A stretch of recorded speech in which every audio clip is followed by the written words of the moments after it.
हमें जनजाति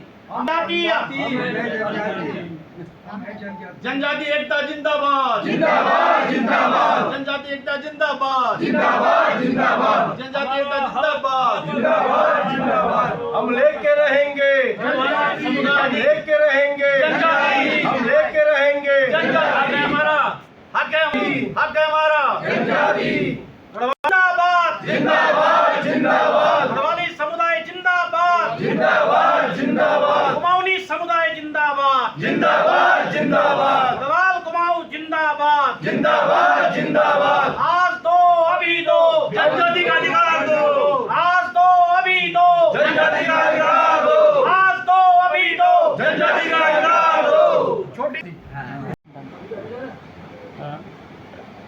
तमाम राजनीतिक पार्टियां हैं, क्षेत्रीय पार्टियां भी हैं जो इस समय बात करती हैं जल जंगल ज़मीन की। और उसमें भी बड़ी बात यह है कि जो भू कानून है और अपना मूल निवास है उसको लेकर भी लड़ाई लड़ रही हैं। ऐसे में पाँचवीं अनुसूची और जो इसको लेकर जिन मुद्दों को लेकर बैठक हुई है कितने कारगर सिद्ध होने वाले हैं आगामी समय में? हाँ देखिए, आज एक सामाजिक मुद्दा है, एक स्टेट का मुद्दा है, कोई एक राज्य मतलब छोटे से उसका नहीं है कि एक उसका हो। तो ये आज जो हमने यहाँ पर उत्तराखंड एकता मंच के तहत एक जन जागरूकता अभियान जो चलाए जा रहे हैं उसी के तहत आज एक बैठक यहाँ पे रखी गई थी।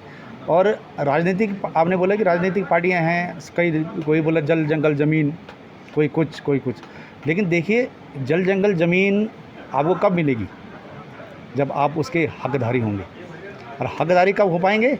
जब आप केवल जनजाति होंगे। मात्र जनजाति को ही एक मूल निवास का अधिकार है, क्योंकि जो कह रहे हैं कि मूल निवास 1950 तो मात्र जनजाति को ही मूल निवास का अधिकार दिया जाता है, बाकी सभी को स्थायी निवास का अधिकार है।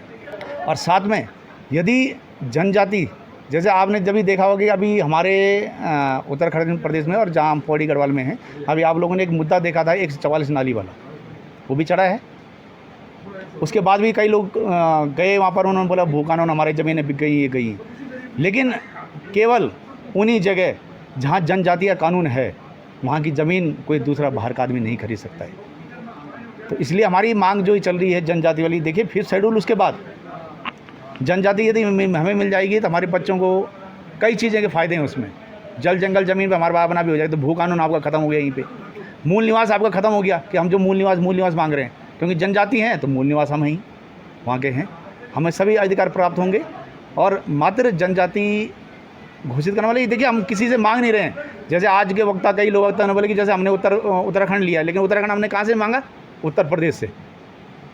लेकिन जो हम ये जनजातीय अधिकार मांग रहे हैं, ये हम पहले भी जनजाति थे, हम केवल उसको वापस मांग रहे हैं। जो हमसे छीना गया है उसे मांग रहे हैं, ना हम किसी दूसरी जाति को इसमें इन्वॉल्व कर रहे हैं कि हम उनसे कुछ मांग रहे हों। तो ये एक मुद्दा ऐसा है कि जो अधिकार है हमारा भविष्य के लिए, आने वाली पीढ़ी के लिए, हम जनजाति का अधिकार मांग रहे हैं। और जो चल रहा था, आपने बोला आंदोलन, देखिए सरकारें, हम भी बोलते हैं बिना रोए, कभी सरकारें देने के लिए तैयार हैं, कई सरकारें हैं देने के लिए तैयार हैं, लेकिन पहले मांगना पड़ेगा आपको, क्योंकि उसके लिए पेपर्स होने चाहिए, आपके पास तथ्य होने चाहिए। तथ्य इकट्ठा हो चुके हैं, ज़मीन तैयार है और बहुत जल्दी पुनः पौड़ी में बैठक आयोजित की जाएंगी। 22 नवंबर को हमारा देहरादून में है बहुत बड़ा सम्मेलन है इसी के समय लेकर। और साथ में एक चीज़ और मैं अनाउंस करना चाहता हूँ यहाँ से, उत्तराखंड एकता मंच उसी राजनीतिक पार्टी को सपोर्ट करेगा। हम राजनीतिक दल नहीं है, लेकिन क्या है, सपोर्ट करेंगे हम। जो हमारा जो मुद्दा, हमारे 5th शेड्यूल और जनजाति वाला, अपने मैनिफेस्टो या उसके लिए अहम पैरवी करेगा।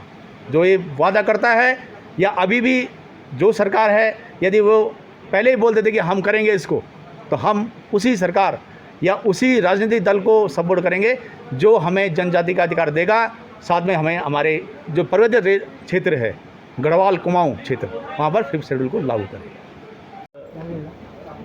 और ट्राइब की बात चल रही है, आज बैठक हुई है, क्या कुछ चर्चा हुई है किस प्रकार का मंथन जो एक निष्कर्ष है वो निकल कर आया है? देखिए, हमारा यहाँ आने का मकसद एक था, हमारी एकमात्र और स्पष्ट, कि उत्तराखंड के गढ़वाली और कुमाऊनी समुदाय को जनजाति का दर्जा दो और पर्वतीय क्षेत्र को 5th शेड्यूल में लेके आने की बात कर रहे हैं। हमारा मानना ये है कि जो समस्याएं हमारे ये क्षेत्र की है, गढ़वाल और कुमाऊं की, क्योंकि ये बहुत ही भौगोलिक दृष्टि से बहुत ही विभिन्न है, अलग हैं, तो यहाँ की समस्याएं यहाँ का जो क्षेत्रीय निवासी है वही जानता है, उसी को इसका सामना करना पड़ता है। और कहीं ना कहीं थोड़ा बहुत समाधान जो हमारी परंपराओं में, हमारे उस संस्कृति में, वो करवा सकता है उसको। तो हमारा मकसद केवल लोकल जो क्षेत्र के निवासी हैं, जो ग्राम के निवासी हैं, ग्राम सभा को मजबूत करना, ग्राम सभा को निर्णय की शक्ति देना, यही 5th शेड्यूल का मकसद है। देखो, निर्णय की शक्ति ग्राम सभा को पैसा एक्ट से मिलती है और पैसा एक्ट 5th शेड्यूल से मिलता है, और 5th शेड्यूल के लिए जनजाति होना अनिवार्य है। तो जनजाति का दर्जा ही लेके हम अपने ग्राम सभा को मजबूत कर सकते हैं। तो यही हमारा कहना है कि आप अपनी आवाज़ को उठाइए, बुलंद कीजिए, उत्तराखंड एकता मंच के साथ अपनी आवाज़ से आवाज़ मिलाइए और इस क्षेत्र को जनजाति दर्जा देने की लड़ाई लड़िए। नहीं होती है, ऐसे में क्या रणनीति आगे रहेगी जिसके कारण सरकार इसको समझे और इस पे काम करे? अभी तो हमारी रणनीति ये है कि हम लोगों के पास जन जन तक जाके पहुंचाएं ये बात को, और उनको इस बारे में अवगत कराएं कि एक्चुअल में आपका अधिकार, आप क्या मांग सकते हैं सरकार से। और हम कहते हैं लोगों को कि आपके पास जो भी वोट लेने के लिए कोई भी आपका प्रतिनिधि राजनीतिक व्यक्ति आता है, तो आप उसके पास कहिए कि हमारे को ये tribe status and 5th schedule के दिलवाइए। तो अभी हमारा जन जागरूकता अभियान ही है, और जब हम इन राजनीतिक प्रतिनिधियों, क्योंकि इसका जो समाधान होगा वो राजनीति ही होगा, तो जब तक वो राजनीतिक व्यक्ति अपनी बात को आगे नहीं रखेगा पार्टियों में, तब तक हमें ये नहीं मिलने वाला। अगर सरकार तब भी नहीं मानती है और हमारे वो प्रतिनिधि अपनी बात को पहुंचाने में सक्षम नहीं हो पाते हैं, तो फिर तो एकमात्र रास्ता बचता है आंदोलन का। और आपको पता है कि ये धरती आंदोलनों की धरती है। जब हम राज्य ले सकते हैं तो ये तो बहुत छोटी सी लड़ाई है। जिसके अंदर में पब्लिक हो, जनता हो, लोगों को जानते हो, हम लोग तो फिर कमांड के लोग होते हैं बुला। यही समस्या आज भी हमारे साथ है। पिछली बार उसके बाद एक मीटिंग विशाल सामुदायिक केंद्र में हुई, संभवतः बहुत सारे लोग उसके साथ में अनुभव भाई आए थे, बहुत सारी बातें उस पर चर्चा हुई। मुझे बहुत खुशी हुई इस बात की कि आज वो मीटिंग फिर दूसरी यहीं पे हुई थी, उसमें बहुत सारे लोग नहीं आ पाए थे और आज इस मीटिंग में हैं।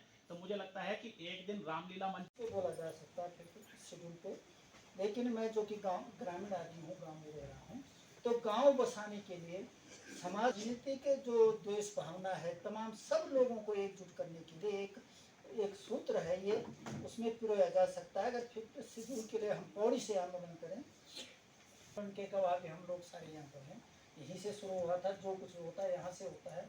नमन बोल रहा था कि लेकिन जहाँ से भी हो, मेरा एक और कहना है कि बुद्धिजीवियों के अलावा हमें बात समझानी है। समझता क्या हुआ ये 5th शेड्यूल, कि जब नरभक्षी लगा था तो उनका शेड्यूल उनमें शामिल करने के बाद तो गांव के आ रहे थे कंजरवेटिव, नहीं सुने, मैं तुम्हारे पास है, वो समझ नहीं रहे थे, तो उनको उन्हीं की भाषा में समझाने के प्रयास किया जाए, चाहे छोटे स्तर